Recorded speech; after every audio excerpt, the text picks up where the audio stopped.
So today, maglalagay ako ng rubber lifter sa rear strut ng Project Lancer ko. Yan. Kung mapapansin nyo, sobrang baba niya na. Ito yung space between ng gulong at ng fender. Yan. Mas bababa pa yan kapag may sakay at kapag may karga yung likod. Yan. Para sa akin kasi, pangit na tingnan yung kotse kapag mababa na yung likod at mataas naman yung harapan. Minsan, sumasayad na din. Ito naman yung sa kabila. Yan. Kung mapapansin nyo, mas mababa to kasi lupa yung pinagparkingan ko kaya hindi rin pantay yung tayo ng kotse. Yan. Nasa 2 finger lang yung space between ng gulong at ng fender. So, inuna ko nang tanggalin yung sa driver side. Gumamit pala ako ng 2 jack. Yung isa is pang-lift ng kotse, yung isa naman pang-alalay para kapag hugutin na yung mismong shock absorber. Ayan yung 2 tornilyo na kailangan tanggalin na size 17mm. Yung isa para sa shock absorber, yung isa naman para mababa natin yung lower arm at mahugot natin yung shock absorber. Ayan yung mismong strut o shock absorber. Ayan yung lalagyan natin ng rubber lifter. Ayan. So dito natanggal ko na yung 2 size 17mm na tornilyo. Ayan. Pero bago natin mahugot yung mismong strut or shock absorber, kailangan muna natin tanggalin yung 2 nut dito sa taas. Yan sa loob ng compartment.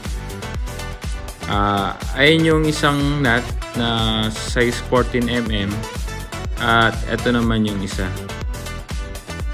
Yan. Bali dito natanggal ko na yung mismong strut or shock absorber. Bali yan yung lalagyan natin ng rubber lifter. Pero bago natin malagyan ng rubber lifter yan, kailangan muna natin tanggalin yung nut na size 17mm sa taas para matanggal natin yung upper mount at bearing assembly ng shock absorber. Pero bago natin matanggal yan, kailangan muna natin i-compress yung mismong coil spring. Kaya gumamit ako ng spring compressor. Yan, in-order ko lang din yan sa sa Lazada, pati yung rubber lifter. Ayan, need muna natin i-compress yan para matanggal yung upper mount at bearing assembly ng mismong strut. Ayan. Bali itong ginagawa ko is first time ko lang gawin yan. Bali nanood muna ako ng YouTube bago ko gawin yan para alam ko yung diskarte kung paano tanggalin yung strut at yung mga tools na kailangan gamitin para sa pagtatanggal ng mga coil spring ng mismong shock absorber. Importante din pala kapag gagawin nyo to, maglagay kayo ng patungan para hindi marumihan yung mismong shock absorber nyo at saka yung mga tools na ginagamit nyo. Dito kasi sa akin, hindi na ako nakagamit ng patungan kasi nagmamadali na din ako kasi paggabi na tsaka may pasok pa ako. Kaya hindi ko na nagawang maglagay ng patungan. Yan.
Bali dito natanggal na yung nut. Yan, tatanggalin na lang yung upper mount tsaka yung upper bearing ng mismong strut. Yan. Bali tandaan nyo na lang kung paano yung pagkakasunod-sunod. Meron pa yung dust cap. Yan. Tatanggalin lang yan yung mismong shock absorber. Tapos ilalagay yung rubber lifter. Bali ipepesto nyo lang yung mismong rubber lifter. Meron kasing parang uka para pantay yung pagkakalagay ng coil spring at lapat yung pagkakaupo ng coil spring dun sa rubber lifter.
Yan, so ayan, tapos na. Nalagay ko na din yung rubber lifter dito.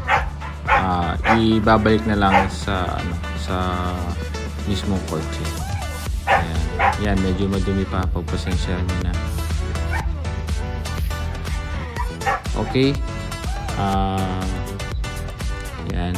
Ito pa pala yung importante na kailangan din tanggalin. Yung mismong nut ng stabilizer link. Yan. Para mababa nyo na maayos yung mismong lower arm. So bali dito yan, nalagay ko na din yung strut or yung shock absorber yan. Pati yung mga dalawang C17 na tornilyo, naibalik ko na din. Hindi ko na lang din na ipakita sa video. Yan. Yan, ito yung kailangan tanggalin para maibaba yung lower arm at di kayo mahirapan tanggalin yung strut. Ayan yung mismong shock absorber natin. Yan.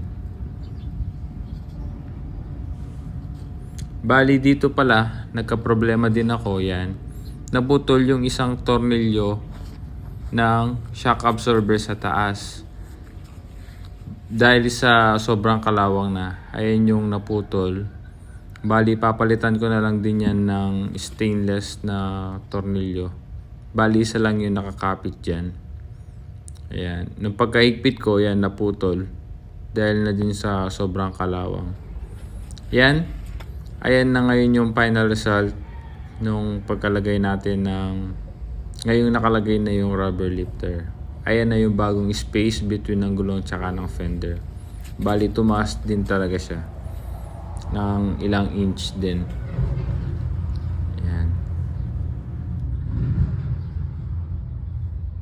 So ito naman yung sa right side, natanggal ko na din yung gulong.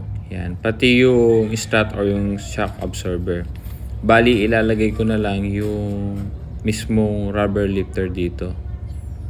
Ayan, hindi ko na lang din napakita sa video yan, pero nalagay ko na din. Ayan. Bali ibabalik na lang dito sa kotse. I-mount na lang.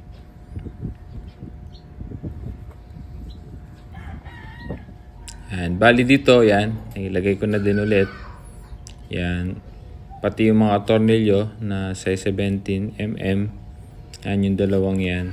Tsaka yung mga nut sa taas na nailagay ko na din. At itong sa kabila na to, hindi naman naputol yung mga tornilyo niya. Buti na lang. At maganda pa yung condition niya. Ayan yung dalawang nut. Yan.